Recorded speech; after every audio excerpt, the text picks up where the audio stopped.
for today's video, I will be reviewing the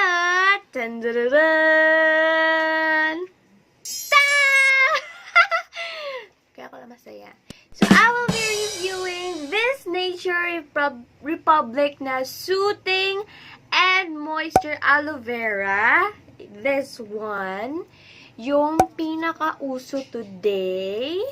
So, I will be reviewing it to you guys. So, pati na rin yung first impression ko nito kasi first of all, hindi ko talaga bet.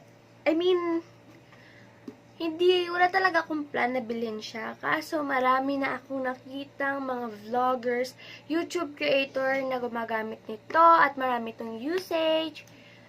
Kung usage, marami siyang pwedeng magamit. So, itatry ko muna siya.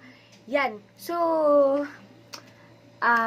pati na yung first impression ko. Pag tinitingnan ko siya, parang marami naman yung products niya. At, beware po kayo sa fake. Kasi, aside po sa aking review at first impression sa product na to, gusto ko pong magbigay ng tips. Ayan. Paano siya malaman kung real or fake? So, first, tingnan nyo yung ganito. Very similar po siya sa fake. Kasi marami na ako nakita. At yung first na titignan nyo is kung may Nature Republic dito na naka-embroider. Wait. Hindi ko alam kung makikita nyo ha. Adjust ko lang yung light. Hindi siya makita guys. So, if i-flip ko na lang yung cam. Ito yung pinaka mismong product. Don't mind yung sa likod kasi nag-focus naman siya. Ayan.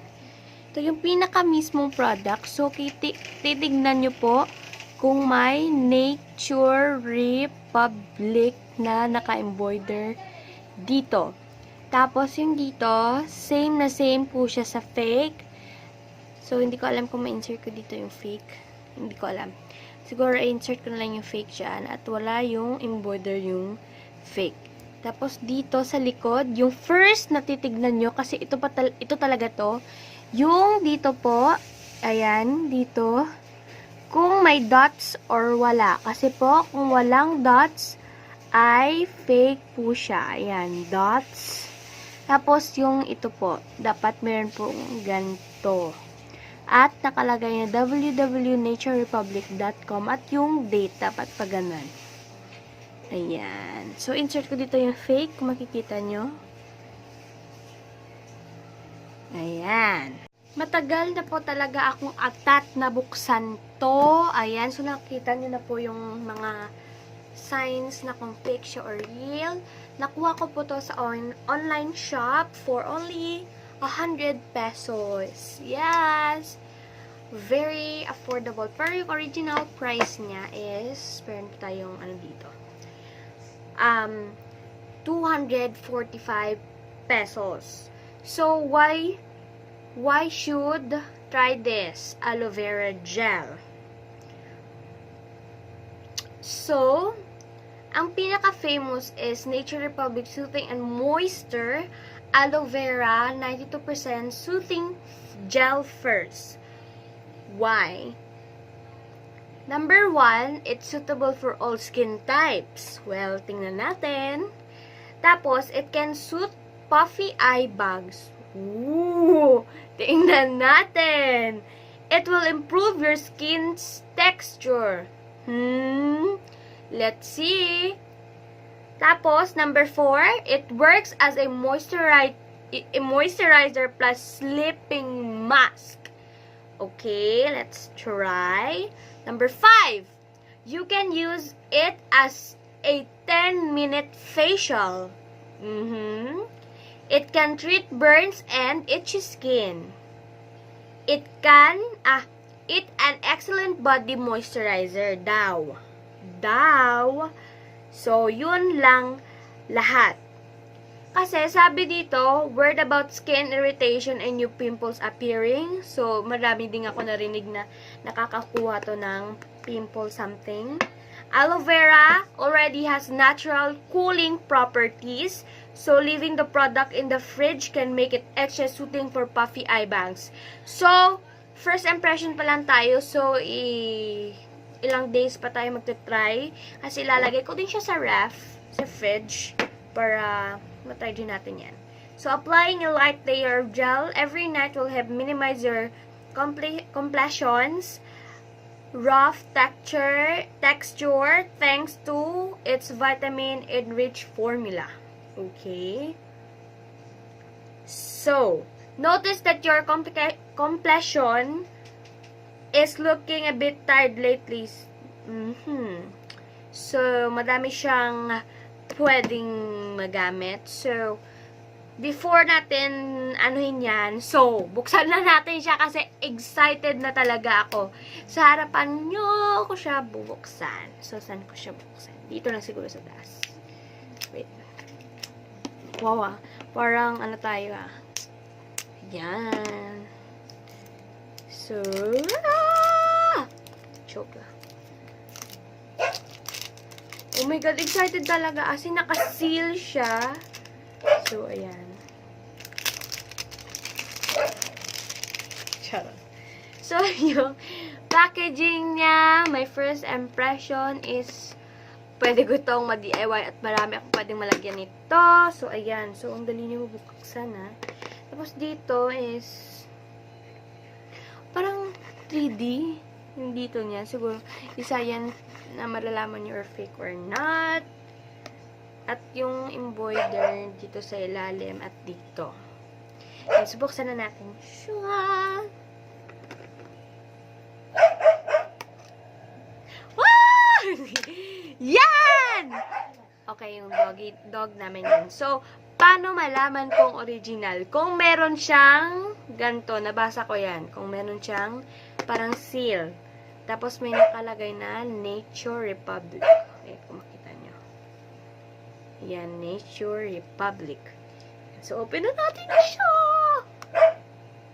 Hindi ko alam kung saan to ginagamit, but, try ko siya. Wait. Oh my God, oh my God. Wait. Wow! Ang bango niya! Ew! Ang bango niya, as in. It smells so good. Parang jelly siya, guys. Tapos, ayan siya. Ayan. So, hindi ko alam kung paano gamitin. So, magsa-search ako. So, tumingin ako sa YouTube channel ni Miss Chris Lumagi at every night daw. So, ngayon is first impression ko lang naman siya. I will not do it that now. Kasi I have no time for that.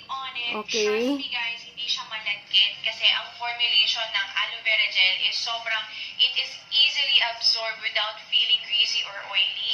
Your skin will thank you for it. Pag gising mo sa umaga, so, pwede nyo daw siyang itulog. So, hindi ko muna gagawin yan dahil baka itatry ko pa lang siya as a moisturizer because guys, to be honest, I have skin asthma, so hindi ako pwede mag-ano-ano lang ng mga lagay-lagay lang. So, yeah, I need to try it first as a moisturizer kung pwede siya. Wait. So, yung ginagamit ni Miss Chris is spray type, which is this one.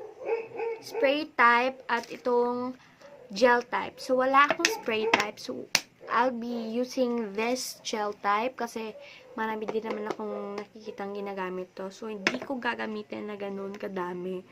Kasi, lagyan ko lang muna siya sa face ko. Dahil may nakita din naman akong isang YouTuber na ginagawa siyang moisturizer. So, itatry ko siya. Siguro, bibili ako ng spray type. Pero sa bench, wait lang. Tingnan ko muna to.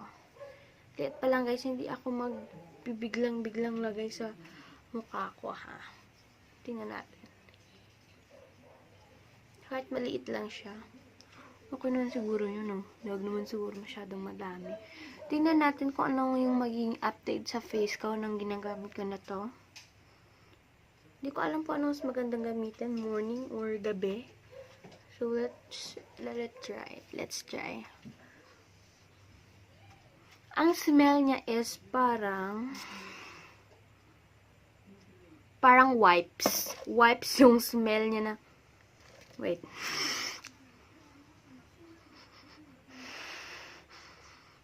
Parang wipes talaga yung smell niya. Oh my God. Guys, ang sarap niya sa skin. Parang, paglagay ko pa lang, parang, alam mo na yung parang hinihigop ng skin ko, yung aloe vera. Parang mapaparami ako dito, ha. Oh my God. Ito yung ginagamit ko dito. Alam niyo naman, ako naghihinayang ko sa una, pero pag nagamit ko na, ay nako, shop na walang tipid-tipid. Oh my God.